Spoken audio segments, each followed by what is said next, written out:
If you are a recent graduate and you are struggling to find a job, your qualifications may not be the problem. The problem is your CV.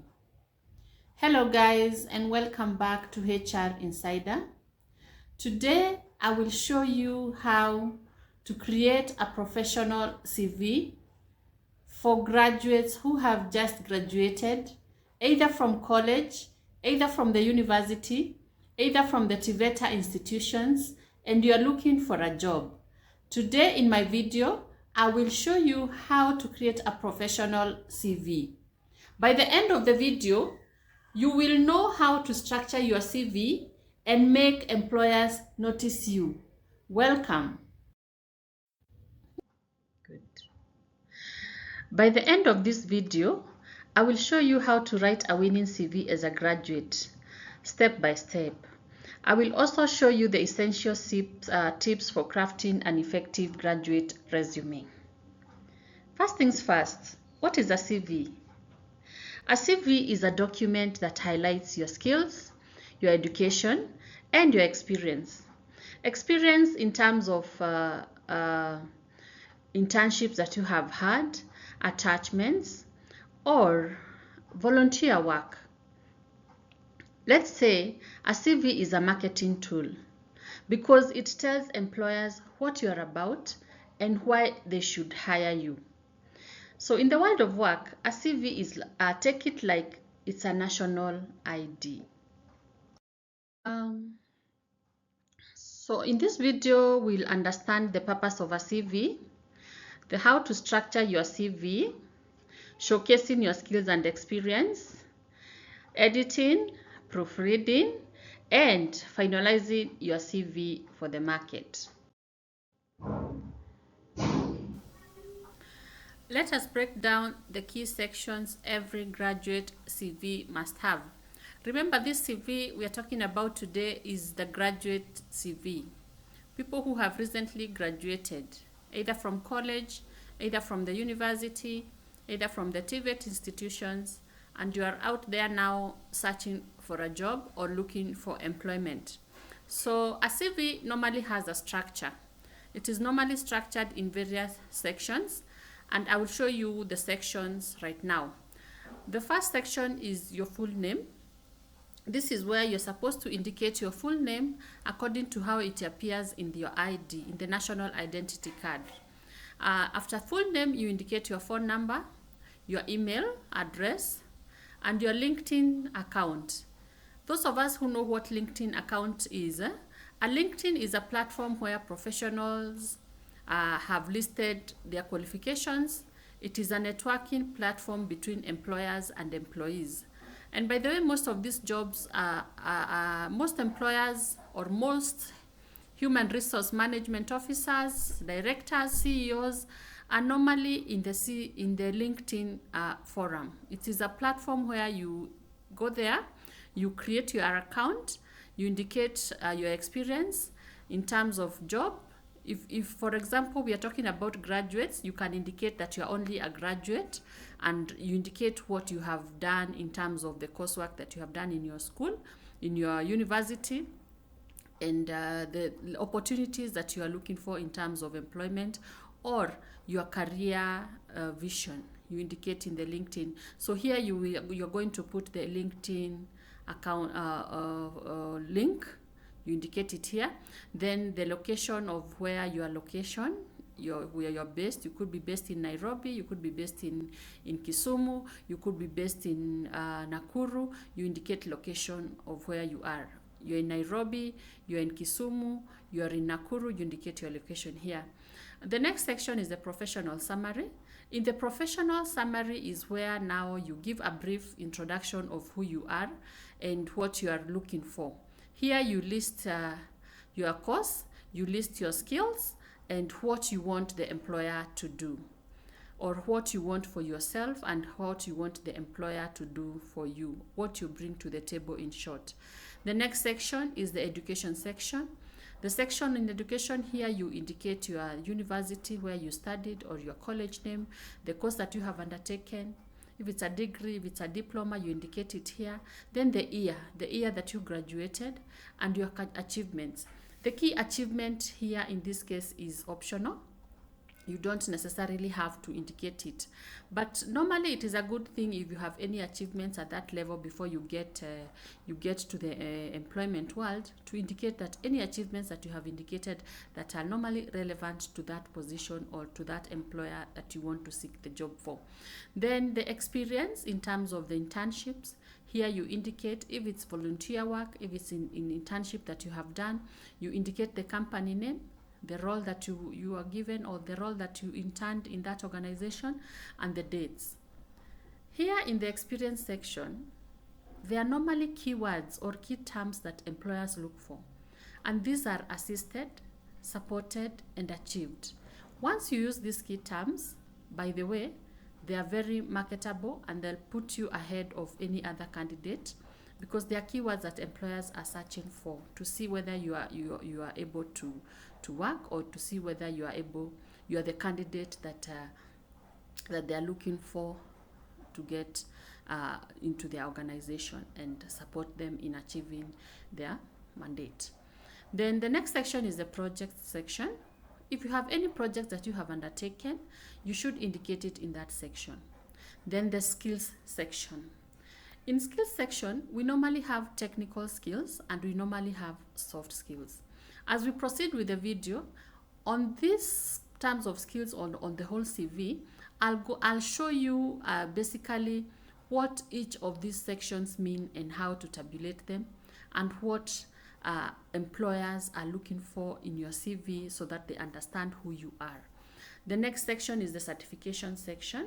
If you have any certifications, your course names that you have done, you indicate the course name and the institution. And then the referees section. In the referees section, here you are supposed to indicate at least name of 3 referees.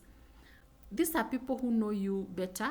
These are people who understand you, and they are able to give an account of who you are in case a background check is being done about you.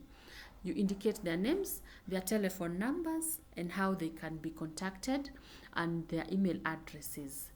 Let us proceed.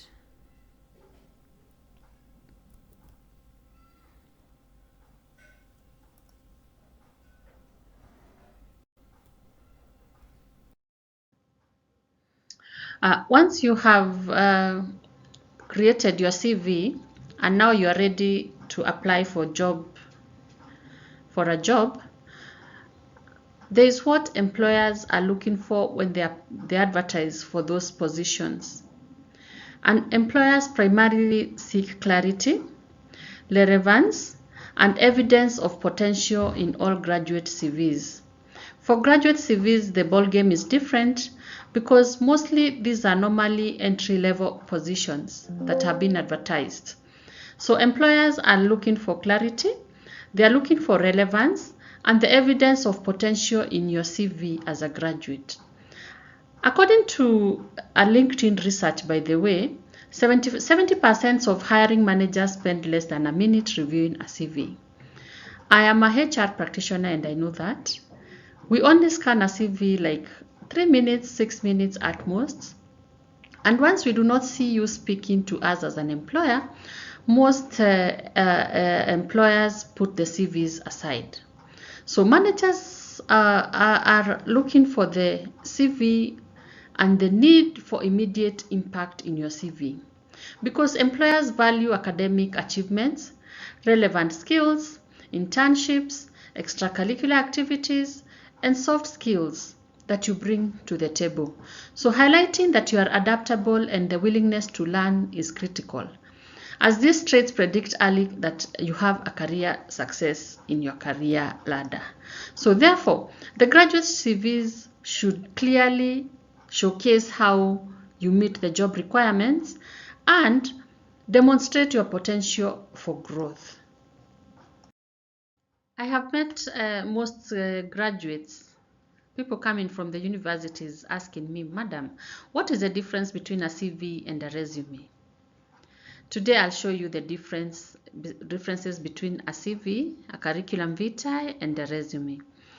A CV is a detailed multi-page document it covers academic and professional history extensively. Therefore, a CV provides a comprehensive, detailed interview of your academic and professional history. In contrast, a resume is typically a concise 1-2 page summary brief, let's say that is tailored specifically to a particular job application. That one focuses on relevant skills and experiences. So for you to understand this distinction, it is very crucial for graduates to know that there's a difference between a resume and a CV. I hope now that is clear, so that you are able to use your CV appropriately and reduce your chances of being not shortlisted for a position because you provided a resume, yet what the employer is looking for is a CV.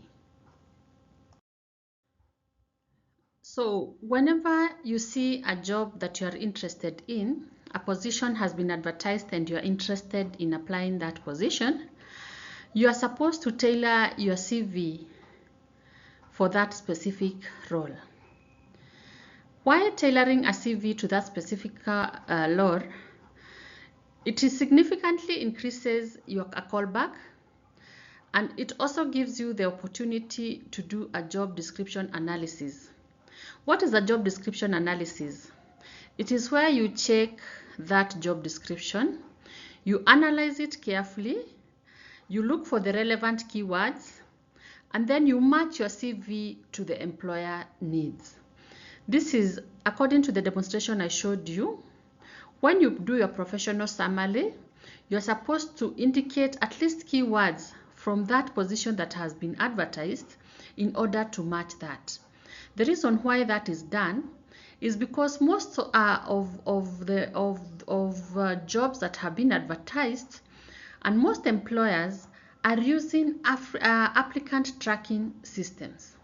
Applicant tracking systems are automated systems.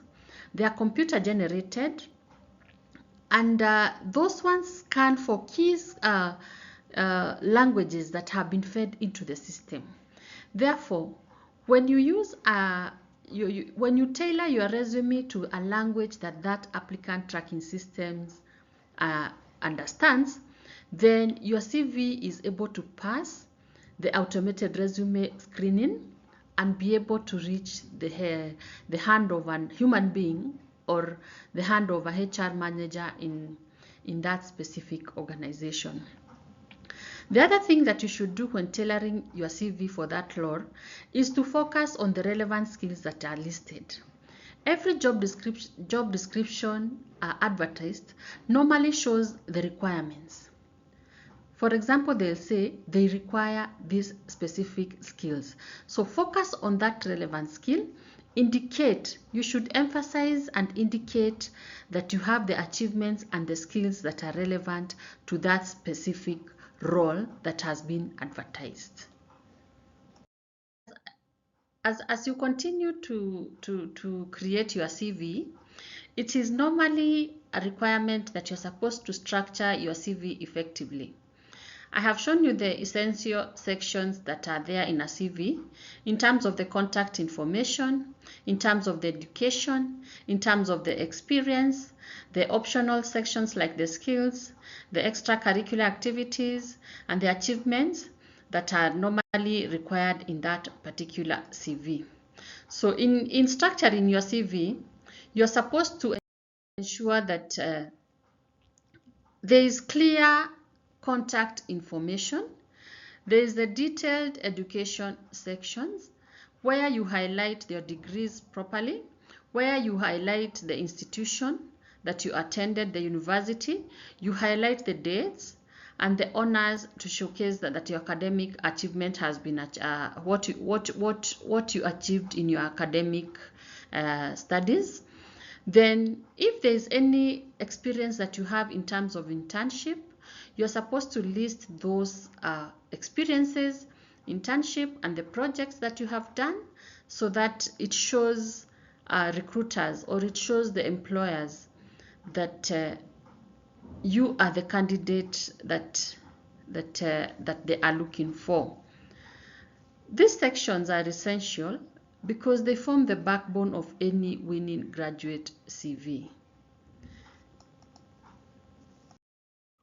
Now, to differentiate candidates in CVs, normally what differentiates most candidates in job applications on their CVs is the extracurricular activities, the achievements, and the skills that graduates represent to the prospective employer. So in that section of the curricular activities and the skills, you are required to showcase a well-rounded profile. In the skills section, you should emphasize both hard skills. For example, if you are good in software, proficiency languages, that is a hard skill that you have learned and you should be able to showcase it properly. You should also be able to showcase soft skills. Soft skills, like I said, are skills that are individual based. They are only individual based because they are owned by you. They are not transferable. For example, a leadership skill, the teamwork, the ability the ability to be able to work with others. Those are skills that are normally individually based. So you're supposed to emphasize your skills in your CV because this is what makes you different from other candidates.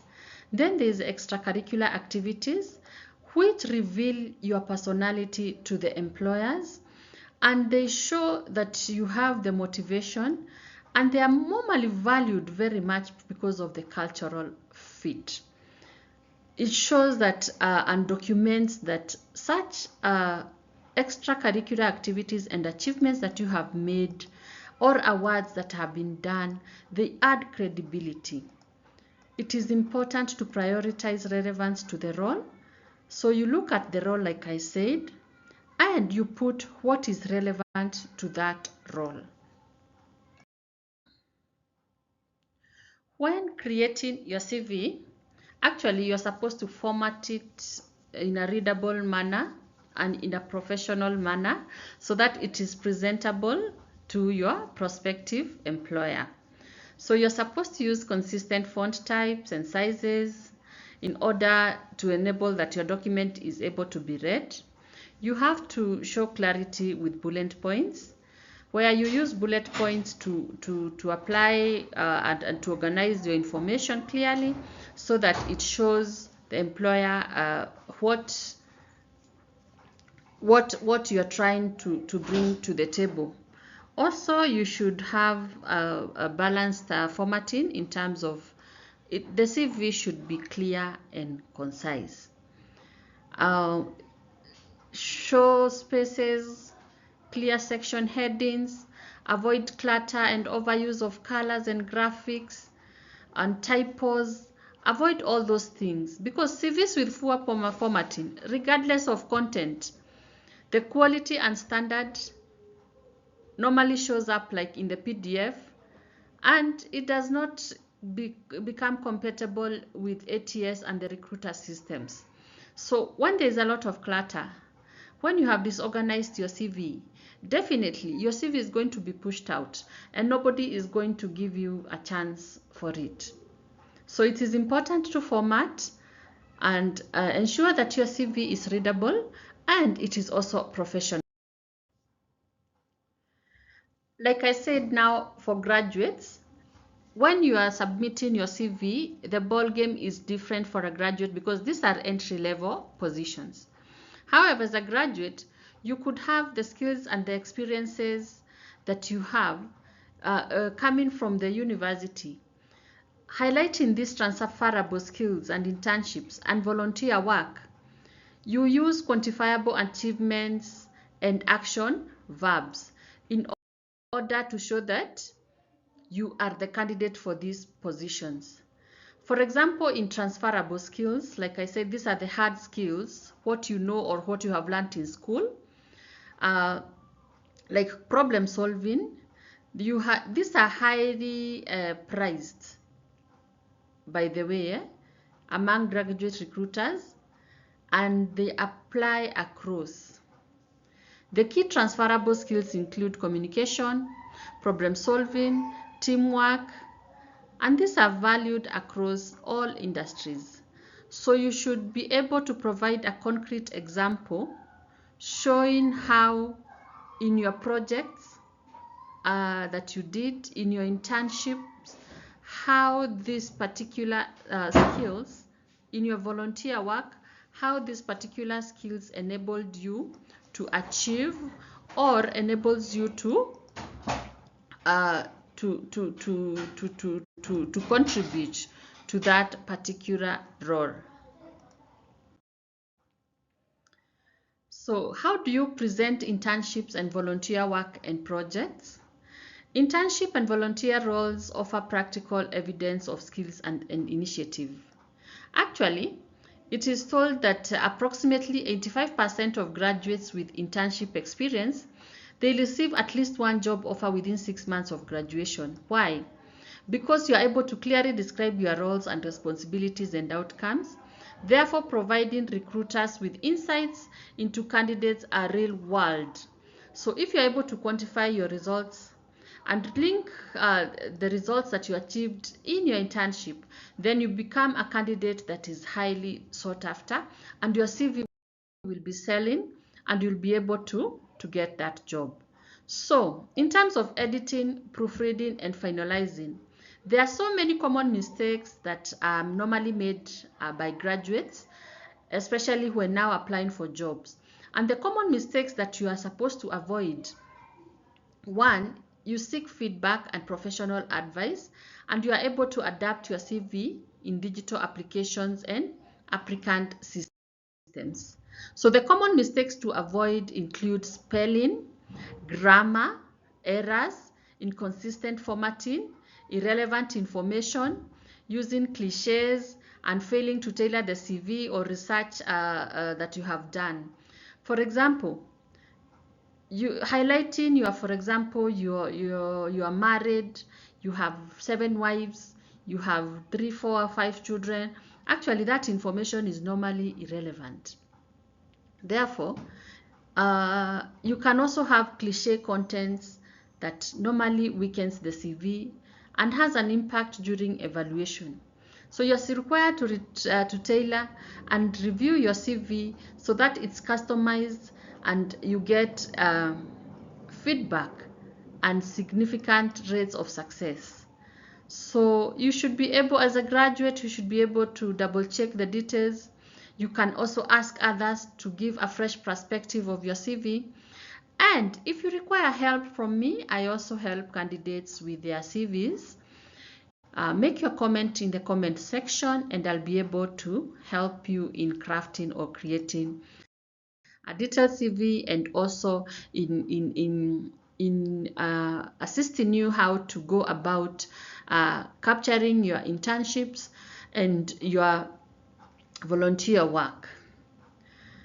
If you want to seek feedback and professional advice, there's normally great value for professional advice. Like now I'm a professional, I would give you feedback. I'm a career advisor as well. I'm a mentor. We provide valuable external perspectives, and I'll be able to uncover blind spots and give you the professional CV that now. Adapting your CV for digital applications and applicant tracking system is very, very important. The reason because ATS are used by 98% of large employers in order to filter CVs before a recruiter review. So, as a graduate, you must design your CV in an ATS-friendly format that minimizes graphics. You're supposed to use standard headings, incorporate keywords from job postings like I told you, use simple layouts in submitting the PDF or documents that are readable in both machines and by humans. Proper adaptation boosts your chances of passing automated filters, which otherwise, by the way, most of the time, these filters dismisses up to 75% of CVs due to formatting issues and keyword mismatches. Therefore, ensure that you design your CV or you create your CV like I told you. Look at the job description, do an analysis, use the keywords that are already in that role in creating your CV. So in summary, a successful graduate CV clearly communicates skills, experiences, and potential tailored to the job that you are seeking. By understanding employer expectation, you structure your CV effectively, you showcase your achievements carefully, you edit and maximize your chances to stand out. Remember, your CV is your personal marketing tool. Therefore, invest time to make it professional and impactful. We have come to the end of the video. For those of us who would want me to prepare a CV for them, to create a CV for them, comment CV and I will be able to get back to you. Don't forget to like, to subscribe to HR Insider, where I share the tips, where I share the knowledge with you in order for you to get those employment jobs. And that is how you create a winning graduate CV. Make it professional, make it readable. Do not use one CV to apply for many jobs. Always customize your CV to the specific role that has been advertised. If you found this video helpful, don't forget to like, to comment, to subscribe, and to share. Thank you, and I'll see you in the next video.